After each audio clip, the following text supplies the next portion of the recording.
Hi everyone, and welcome to Mastering Consulting. And today we have a very exciting topic. We will talk about Chat GPT and how it will impact the consulting industry. And for that, I brought my dear friend and a expert in this field today to this channel. His name is Pavol. You saw him already in a previous video.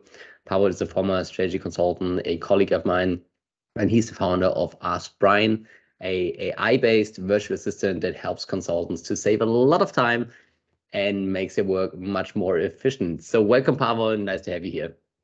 Thank you for having me, Johannes, and very much looking forward to the discussion we are going to have today. Exciting topic. Very nice. I made a video about ChatGPT a couple of days ago, and where I talked a little bit about how it works, what you can do with it, how it will probably impact the consulting industry. But this was only, a short introduction. Today, we want to go a little bit more into depth and talk about exciting topics like what ChatGPT is, how it will change the consulting industry, what interesting use cases are, and of course, how the great tool that I use frequently myself, AskBrian, can help you in the combination with ChatGPT to become much more efficient in consulting. So let's start directly. And my first question to you is, Pavol, maybe you can explain in just very simple terms, what ChatGPT actually is. So, thank you. So I assume that every one of your listeners already heard about GPT. But maybe just the core thing is it's a language model which can understand and generate texts of any kind. And this is why it's awesome, because it's so broad, it's so general, and has so many use cases, has been trained on a huge amount of data, and it astonishes many of the users of ChatGPT using GPT 3.5 technology, which lies behind. Yes, this is the model, and I think it's just really the interesting milestone. The interesting thing is that the underlying technology is already there for more years, but now it became even smarter and even more approachable for broad range of people. So I think this is the reason, the main reason for the huge hype around that. Yeah, that's quite interesting because, maybe, some beginners in this field think that ChatGPT is something very, very new, that just came up at the beginning of 2023. But actually, it's a quite, it's not an old technology, but, OpenAI was founded, I think, 2015. And I mean, they're working on the GPT model for quite some years. So, and also, you had asked Brian, also worked with former GPT models, I think, in the past 1 or 2 years. Can you maybe elaborate a little bit, what the difference is now compared to, previous versions of the same technology? Yeah, I think this is interesting and important point. Yes, this technology has been out there, but it really made a step. And we are comparing the multiple technologies, how they perform. And we've been using the former version, so GPT 3.0. And now there is the 3.5. We have built 3 skills with this technology so far, which are powering Brian. And after it was out, then we updated within 3 hours. We updated all our skills to the 3.5. And we, of course, analyzed the impact before putting it on a production in our digital assistant. And have we seen a significant or kind of relevant improvement of the texts it generated? Okay, so we don't have numbers for it, but in our perception, it was like quality increase of the generated content and text by approximately 30-40%. Huge difference is that in the past, or a few months ago, the GPT model has big difficulties with numbers. So simply as math tasks it couldn't handle. Now it became much, much better. And as we see in some of the YouTube videos also, it passes university tests in mathematics, in advanced mathematics. The additional impact, plus it's trained on more actual data. So I would say this is the third important point, because the former GPT 3.0 was trained on data until end of 2019, so it didn't know anything about Corona. Now the GPT 3.5 is trained until end of 2021, so still the data is now outdated for 1 year, but we'll come to the limitations of the technology, I believe, later. But this is, I would say, the quality of the output, 30-40% better with numbers and more actual data. Yeah. So maybe we can talk a little bit about, the strength, but also you already mentioned it, the limitations of ChatGPT. So based on your experience, also, and you work with AskBrian. So what are things, that ChatGPT can do really, really good? And what are things where, there may be some limitations with the technology? So what is, of course, extremely powerful on this model is its general nature. So it was not trained to answer questions in HR area or in medical sphere or in mental health or in consulting, but it's extremely powerful in a wide range of fields and questions. And it's the general nature, I think, which makes it extremely powerful. The second one is now also with ChatGPT, it's super approachable. Everyone for free can use it if the system is not down, of course. Yeah, probably you've seen it too, that sometimes you want to chat with it and it's just down, and there is a funny answer always when it's down, a kind of creative answer why it's down. The amazing thing about it is also the scalability and the possibility to include it in many applications. So there are hundreds, now maybe already thousands startups working with this technology in multiple fields. And I think that's also what's exciting about it, what it can become when it becomes even stronger. And I mean, the use cases, the wide range of use cases used for it shows how powerful it is. I'd say the use case number one, which you see the most, is content creation, marketing, because they process a lot of text, create stories and so on. Number two, what I see a lot is in coding. So it can create tremendously good code and in an interactive way improve it based on the error messages. Then for consultants, maybe more interesting, it's coding light. Let's see the Excel formulas and so on. So and then it's many other areas. But maybe we'll come to this. What are the restrictions? The restriction is the model cannot see, it cannot hear, it cannot touch, it cannot try stuff. So it's based on texts, which is already so in the past, so on 2021, as I said. So this is one thing. So it's not connected to the world as we know it or to internet. So it's a little bit outdated, but still powerful for the use cases it's used for.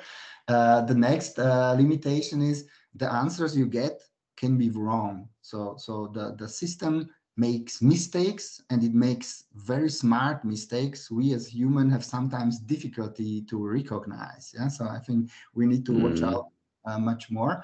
And of course, it's not good for everything related to this previous point. So I would say these are the most difficult things. Plus, what you see also in discussions, the managing the tool is quite costly. So there is an estimate that if every Google request would run via ChatGPT, it would cost approximately $500 million a day. Yeah, so it's quite costly to run. Okay. Crazy. Maybe one additional comment about the limitations, because I experimented the past 2 weeks a lot also with ChatGPT, and I tried to formulate some questions that I really have on my current consulting projects. And I think one big limitation is also the connection to, or the lack of connections to quality databases, because very often in consulting, we have some quantitative requests where we try to figure out or try to get some data from a company or market data. And yes, ChatGPT tries to generate the data, but when I cross-check the data, very often this was wrong. So I also think, that talking about AskBrian, this is a huge advantage, because as far as I know, you also connect, the ChatGPT technology to a lot of databases where you have access to. And I think, this is also a great value add and a huge limitation of ChatGPT, which they maybe, improve in the future. But currently, for consultants, I think, this is really a very, very negative point.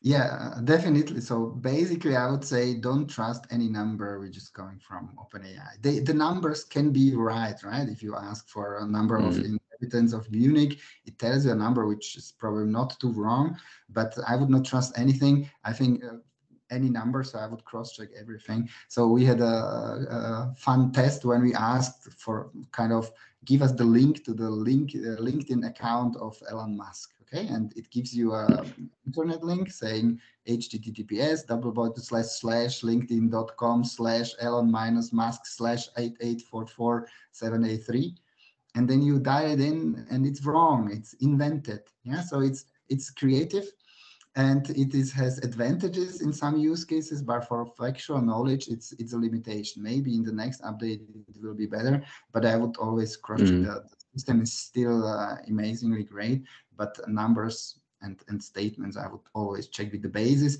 And we have received this also as a feedback from our users. So we are having for 7 months now skill in Brian where he drafts your slides, like draft bullets for a certain topic.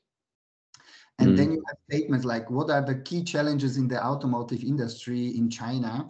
And then you get a set of statements, like 10 statements. And the consultants ask us, what's the source so I can check it? And you don't know. It's a black box. And for consultants, it's a good input to think about, especially for qualitative stuff. But for knowledge stuff, you need to validate this hypothesis. Yeah, and this is a huge disadvantage that you don't see the source. And because the model creates its own text, if you Google it, you don't find it. Yeah, so you don't find it. This makes it difficult, depending on the use case, to rely on these facts if you don't know where it's coming from, because it can be also kind of conspiracy website saying something. Yeah, yeah, probably the things. Yeah, definitely. So let's jump to the big question that probably everyone is asking. So what do you think? How will ChatGPT, but also the technology AI in general? I mean, we talked about that in the past interview as well. But based on what we see now, what do you think? How will this change the consulting industry? So we are, I mean, the consulting industry and the corporates now start to deal with this question. And I think there is a huge hype around it. I mean, if built the reports on this multiple times and so on, there is huge hype around it. But my honest opinion is the hype should be even bigger. So I think the people should be even more aware what is able to do, and how you can use it. What it means for consulting, I see multiple areas. Yeah, maybe I highlight 4 because there are probably much more for it. But for me, we have built a productivity tool. So for me, it's the first question: what it means for productivity in consulting, and I would say it means a good news for every consultant. That kind of dull, difficult tasks can be now assisted by an additional technology, which is astonishing in the scope and the quality of results it delivers. When we come to the standard questions, it will be help to solve you. It's kind of providing information about industries, formulating your emails, questions, preparing for interview, summarizing your protocols, and so on. So this is all annoying stuff nobody likes to do. Then it's what you see a lot is also from the key influencers in productivity sphere is it will help you a lot with Excel. If it comes to regular Excel formulas or writing VBAs, it will be of huge help, because you will not need to search how someone solved a similar thing. This tool helps you for your file, your case, your columns and the rows to write the right macro or the right formula. So I think this will be a big help for all which are not super efficient in Excel. And in STEM Steward, I did the Excel training, so I think I'm quite good in Excel. But still, I am using it also now via Brian, asking for formulas for more advanced stuff like discounted cash flow calculation or compound average growth rates. Now you don't need to Google and search for the more advanced formulas. You can do it now with this amazing technology. So the first one is productivity.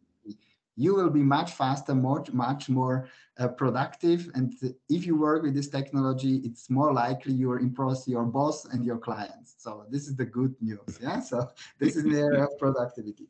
So what it means for consultancies themselves, I've had some conversation last month with huge corporates, including DAX. and it's a C-level question, what GPT means for my business, for my operations, for my clients and my suppliers.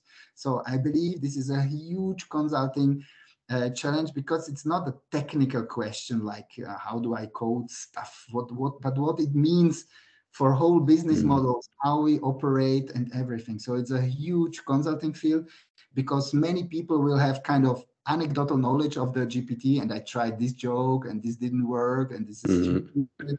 But it's important to recognize what's the factually the potential and limitations of the technology to help your clients there. So if I would be a young student saying, I'm not interested in working for McKinsey or BCG, honestly, I would start now a GPT-focused consultancy. Yeah.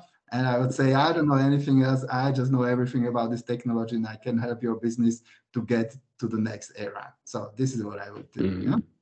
So, so if you want to take the risk, because of course it's never as easy as it sounds. So don't take it for granted. So the third aspect, what I believe it means for consultancies, I think it means, especially because it's a big opportunity as a consulting project or product, I think it's important to upskill your the capabilities of your staff. So it's not just anecdotal, because every client will have heard about it, had some anecdotal knowledge. You need to be one step ahead of your clients, and not be the one who learns, but who teaches about the technology's limitations, possibilities. And this would have also organizational impact. I think every consultancy, depending on the size, should have at least one guy or entire center of expertise for specifically for this technology. This is what I believe. Even if it's in a small consulting, a part-time role, you need one central hub bundling this knowledge. And we from AskBrian really plan also to help our consulting clients with this. So we'll share some content pieces, so you don't need to Google and to see all these thousands of videos and to read all the content pieces we've seen. So we'll help our clients also in this area. So this is the third area, and maybe the fourth and last is what it means for your client expectations. Yeah. So I believe it will be like, now doctors are challenged by Google knowledge of their patients. I think now consultants will be challenged by clients using Chat GPT, because it takes just a few seconds to ask some questions, and you can really tease your consultant with these questions. So I think it will start more challenging. At the same time, I also believe that for the companies on the client side, it will be more difficult to distinguish between faked expertise and real expertise, because this technology levels it up in a significant way. So also guys who have no idea can do convincing pitch. Yeah. So, and this makes it difficult. Yeah? So, but we could probably talk for hours, but I should say these are the foremost relevant. Yeah, but I think, especially the last point is very interesting, because I strongly agree. And I mean, we had a conversation before, where I said consulting knowledge, partly at least, is more like a commodity in some cases, because sometimes, the client also requests some best practices, or, some information that is very research based. And I think, this will probably change, that the client will not satisfied with that anymore, but, that every project has to be very, very tailored to the situation of the client, because they will be probably able to get most of the consulting knowledge, for free probably, or, for little money through technologies like Chat GPT. But what they're actually missing is the application in their company. So I think this will probably more or still be or even be more in focus in the next years. This is what I also believe. I mean, there is a nickname already for Chat GPT in academia called, it's not Chat GPT, but Cheat GPT.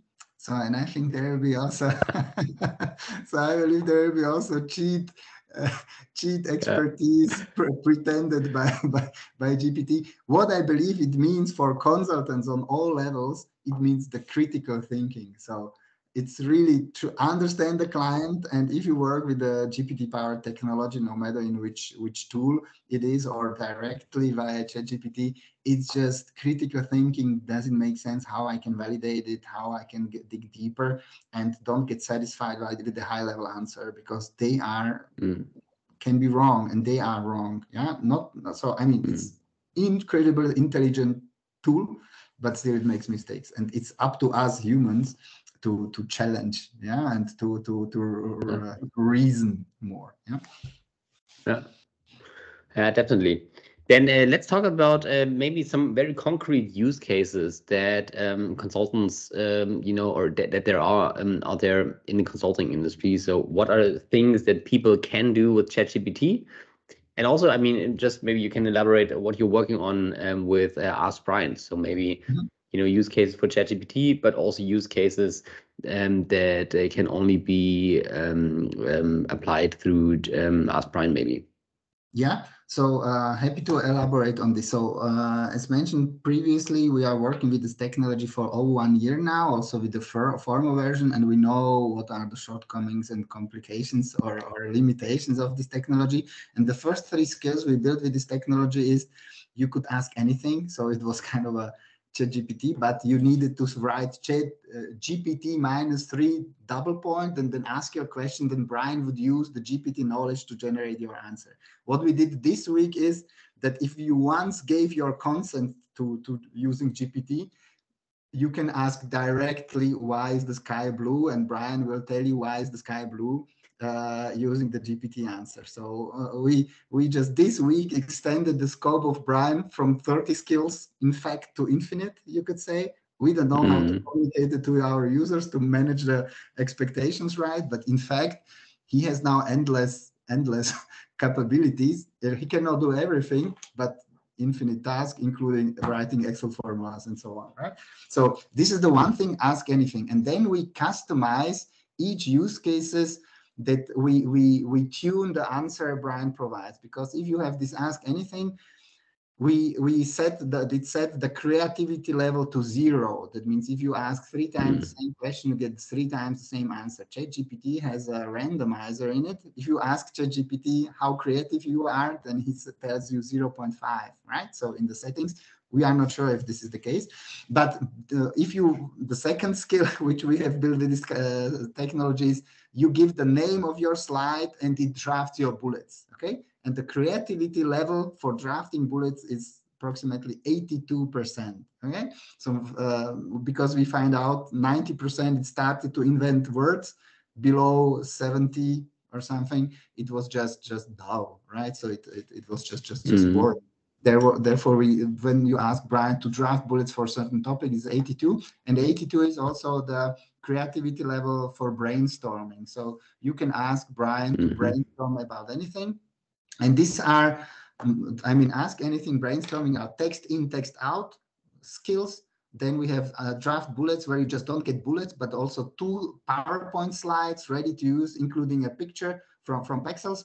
And this is also a direction or logic we have looking forward. So there will be more text-to-text skills, like write an email for me or congratulate my boss for being promoted to partner, draft my questions for an interview with the HR boss, draft the feedback to my employee who did just not great job, but I don't know how to tell it to him. So you will have this kind of formulate skill family.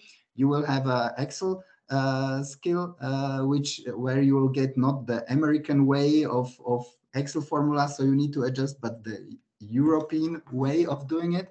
And then once we are working on now for 5 or 6 months, but it's more challenging than we expected, is industry briefing. So you will say, brief me about the automotive industry in Germany, and you will get factual information from Thomson Reuters, from Aswa Damodaran, from additional sources like Quantify regarding news. And in addition, you will get qualitative information regarding Porter's 5 forces, key challenges, key mega trends, and so on, from GPT. So, and we choose this structure because basically we say, don't trust the numbers from GPT, use other stuff, but for qualitative stuff, it's just awesome. So we try to combine multiple the advantages of multiple technologies. So maybe this is a long enough answer for now. Yeah. I mean, if you talk about use cases, I think the list is endless. I mean, Yes. we had a discussion also last week where we brainstormed some use cases together. And also, I'm planning to do a YouTube video about that next week, where I summarize some of the use cases that I found to be useful the past 2 weeks. But I think the list is endless. And also, I mean, I think we are not even able to imagine, what will be possible in the future. I mean, we discussed previously the possibility of, creating entire slide decks with, technology like Chat GPT, because many projects, especially, large consultancies, more or less follow the same structure where you just change the content. I mean, if I talk about due diligence, for example, where you just have your template, the market research, and I mean, basically the research that consultants do, it can also be done by an AI technology. So, I mean, and this is just, the beginning. You mentioned Excel as well, and macro programming and so on. I think it's, just huge. And we haven't even talked about other applications in the business environment. I mean, like, industries like, the media industry, like the legal sector, but also functions like HR, communication, where you have a lot of text-based tasks. I think it's limitless, the kind of applications that you have. And I totally agree with what you said at the beginning. It's a huge hype, but probably, we should be even more hyped and much more excited, because, I really think that this is, what changes the consulting industry. And when I, saw or used or tried with or experimented with ChatGPT the past 2 weeks, it was really like an eye opener for me. And I'm so excited about that, and really think, that this is what, kind of disrupts our industry, or at least, changes extremely what we are doing. Totally agree. It's so broad and so unrecognized, even though you hear about the technology everywhere. So it has impact on businesses, it has impact on academia. So already now professors are asking themselves, how can I check that an essay was written by Johannes and not by ChatGPT? It's then in the public sector, where you have a lot of questions and answers and so on. There are many other areas where, and of course in private lives, where it gives you advice what to cook if you have just 2 eggs, a little bit of salt and a sausage. So it gives you recipes for this. So in private lives, it's huge. And when we talk with venture capital firms, they say that the new startup ideas are popping up like mushrooms, right? So it's just already now 1-2 months. It is hyped now. There are many ideas, not just ideas, also first minimum viable product. And I think this will be a huge I don't know, explosion of ideas, use cases, and startups. And what we believe, this explosion will also lead to the fact that the people will be even more overwhelmed by the number of solutions and and therefore we believe that such a solution like Brian, which integrates best technologies for each use cases and bundles more support activities in one interface, reduces the complexity of the guys out there, so of the business professionals. But I'm sure also that special tools for special industries will have big success, as we see for content writing. Jasper AI built on the base of GPT, and I don't know how many billions they are worth, but you can build a huge business with the help of the technology. Definitely. I was at a conference last week where Frank Thelen, so he's a kind of popular German investor, talked about the next big hype, and he said probably the easiest thing that you can do is to build a startup based on ChatGPT, and this is probably the easiest way in this time to sell it within a few years for a couple of millions. So I think it feels a little bit like maybe like the beginning of crypto, a couple of years ago, where there was a hype, but then the hype was not big enough, and it comes in waves. But I think, this is very, very huge, and I'm so excited about it. It's just very, very cool. When I hear people comparing Chat GPT and this generative AI with crypto or with blockchain, I just think the people don't know what they are saying.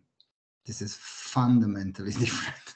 This is fundamentally yeah, I know, but I mean, like from the hype, not in your direction. So I mean, there are waves, right? So of course there is a wave now. Everyone writes about it, but in a few months, in years, we'll see the impact will be huge, and this is not a thing which will go away. I've been never a big fan, for example, blockchain. Never understood why it's for some use cases it is. But the general nature of this technology, the people need to understand this mimics human intelligence in a very amazing way. Yeah? Of course, there are some difficulties and price and so on, but still, I mean, using the best model to give you a price point, how expensive it is to process requests using this technology. So ChatGPT is for free, but if you build it in your application, that you are paying using the best, smartest model, DaVinci 003 currently, you are paying 6 cents per 1,000 tokens. So what are 1,000 tokens? So it's kind of consumption-based pricing model, but one token are 4 characters. Okay, so if so you can say that for processing 1,000 words, because you could say one word is an average 4, so it's in fact 3.7 or so is the average word. But you can say processing 1,000 words costs 6 cents. It's for Google, it's a huge amount, as I said, but for application generating value, it's manageable, right?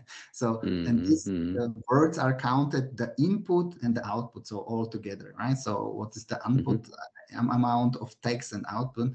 And it's 6 cents per 1,000 words, which is all right, I'd say. Yeah. For the extent of time it saves you. Yeah. So it's maybe they will increase the price, but yeah, it's still all right. Very exciting, Pavol. I mean, I think we can talk about ChatGPT for hours, but I think we have to wrap it up. Maybe just some closing words. So, where can people learn more about AskBrian and how you use ChatGPT? So, what is the best way to find you? So I think the best and easiest way is just to visit our website, askbrian.ai. You can remember Brian by Brian the Brain. This is a little bit the idea behind it. And you just ask Brian answers. Okay, so this is the best way to do. And if you are interested in giving Brian for a try, you can do it for free for 14 days. You just need to insert your email, first, last name, no credit card needed, and you can use all the skills of Brian. Or if you are from a company and would like to make it available for your entire team, just schedule a demo with us. We'll show you everything. We'll show you how it works also via Teams, Slack, and email. And we can take it from there. So it also costs nothing. So it's so easy to get started and to get the amazing help of Brian. Yeah? So happy to talk to you, and maybe you have also additional ideas. I mean, you and your listeners and your followers, what we should teach Brian immediately to make him even more rock and roll helpful for business professionals. Yeah, very nice. So we will link everything down in the description. If you have any comments and any ideas for use cases, then also write it down in the comments. And Pavol, thank you for your time. It was very, very insightful, and as always, a great discussion. We will stay in touch and hopefully do a next episode very, very soon. Thank you, Johannes. It's always a pleasure too. So happy. Okay. All right. Thank you. So if you like the video, then please make sure to leave a thumb up and also to subscribe to this channel. If you want to learn more about AskBrian, check the link in the description. And with that being said, have a wonderful day. Take care, everyone. See you tomorrow. Goodbye, Johannes.